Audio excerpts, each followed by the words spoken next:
اعوذ باللہ من الشیطان الرجیم بسم اللہ الرحمن الرحیم ففروا الی اللہ، تو دوڑو اللہ کی جانب، انی لکم منہ نذیر مبین، یقیناً میں یعنی محمد صلی اللہ علیہ وسلم اس کی جانب سے تمہارے لیے ایک کھلا خبردار کر دینے والا ہوں۔ ولا تجعلوا مع اللہ الہا آخر، اور اس کے ساتھ کسی اور کو معبود نہ پکڑو۔ انی لکم منہ نذیر مبین، یقیناً میں اس کی جانب سے تمہارے لیے واضح طور پر خبردار کر دینے کے لیے آیا ہوں۔ کذالک ما اتی الذین من قبلہم من رسول الا قالوا ساحر او مجنون، اسی طرح ہوتا آیا ہے یہ کہ ان سے پہلے نہیں آیا کسی بھی لوگوں کے پاس رسول مگر یہ کہ انہوں نے یہی کہا کہ ساحر ہے یا مجنون ہے۔ اتواصوا بہ، کیا وہ وصیت کر کے گئے تھے؟ یعنی یہ جو کہہ رہے ہیں آج وہی بات کہہ رہے ہیں، کیا اگلوں نے وصیت کی ہوئی تھی انہیں؟ بل ہم قوم طاغون، لیکن حقیقت میں یہ لوگ ہیں سرکش، اپنے حدود سے تجاوز کرنے والے۔ فتول عنہم فما انت بملوم، تو اے نبی صلی اللہ علیہ وسلم آپ ذرا ان کی طرف سے اپنی توجہ کو پھیر لیجئے، یعنی وہ اگر اعراض کر رہے ہیں، انکار کر رہے ہیں، استہزاء کر رہے ہیں، تمسخر کر رہے ہیں، آپ کو شاعر، ساحر، مجنون، معلم جو کچھ کہہ رہے ہیں، آپ ذرا اپنی توجہ ان کی طرف سے ہٹا لیجئے۔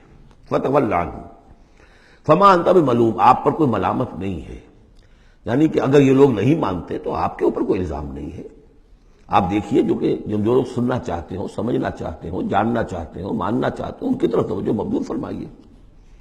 وذکر فإن الذکریٰ تنفع المؤمنین، تاہم آپ تذکیر کرتے رہیے، یاد دہانی کرتے رہیے، اس لیے کہ یہ تذکیر، یہ یاد دہانی، یہ نصیحت، یہ تعلیم، یہ تلقین، یہ تبلیغ اگر ان کے حق میں مفید نہیں ہو رہی تو اہل ایمان کے حق میں مفید ہو رہی ہے، ان کے ایمان میں اضافہ ہو رہا ہے۔ جو بھی نئی صورتیں نازل ہو رہی ہیں، جو بھی اللہ کی طرف سے آپ مزید انہیں آیات سنا رہے ہیں، اس سے اہل ایمان کے ایمان میں اور ازادگی ہو رہی ہے، افزونی ہو رہی ہے۔ وما خلقت الجن والانس الا لیعبدون، اور میں نے نہیں پیدا کیا جنوں اور انسانوں کو مگر صرف اس لیے کہ میری بندگی کریں۔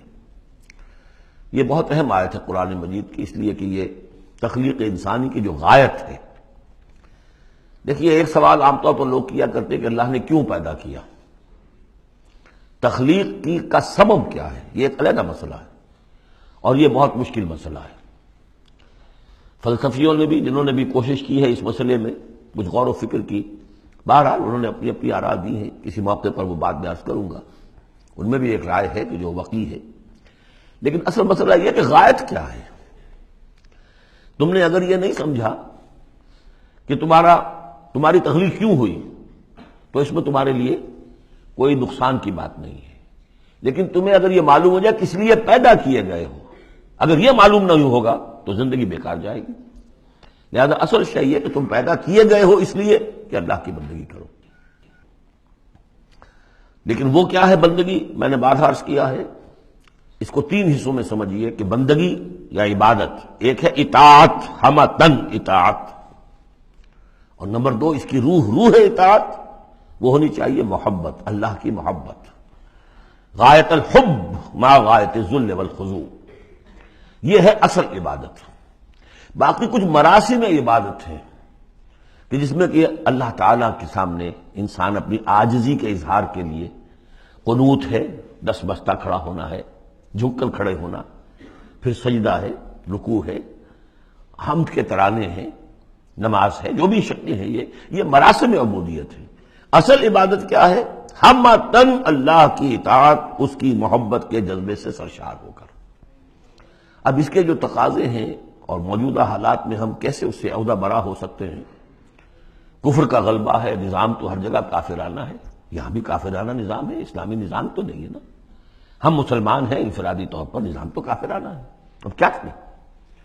ہمارا زیادہ ہم کہہ سکتے ہیں کہ ہم اپنی زندگی کے 10-15% میں اللہ کی اطاعت کر رہے ہیں، باقی ہماری پوری زندگی اجتماعی جو نظام ہے اس کے ساتھ جکڑی ہوئی ہے، تو اب اس کی کیا صورت ہو؟ وما خلقت الجن والانس الا لیعبدون، میں نے نہیں پیدا کیا ہے انسانوں اور جنوں کو مگر اس لیے کہ میری بندگی کریں۔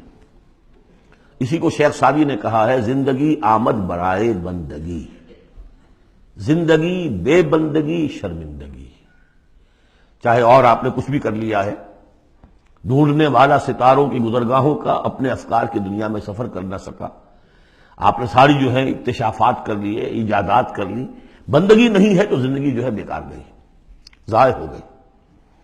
ما اريد منهم من رزق، میں ان سے کسی رزق کا طالب تو نہیں ہوں، وما اريد ان يطعمون، نہ میں یہ چاہتا ہوں کہ یہ مجھے کچھ کھلائے پلائیں۔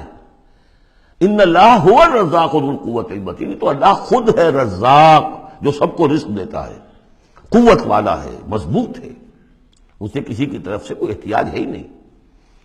فإن للذین ظلموا ذنوبا مثل ذنوب اصحابهم فلا يستعجلون، جب ڈول جو ہے پانی کا جب پوری طرح بھر جائے اسے کہتے ہیں ذنوب۔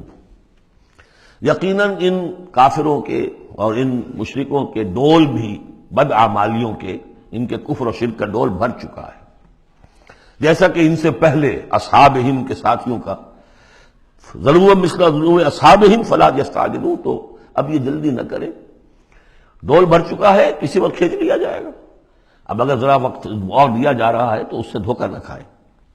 فویل للذین کفروا من یومہم الذی یوعدون، تو ہلاکت اور خرابی اور بربادی ہے ان کافروں کے لیے اس دن جس دن کا ان سے وعدہ کیا جا رہا ہے۔ صدق اللہ العظیم۔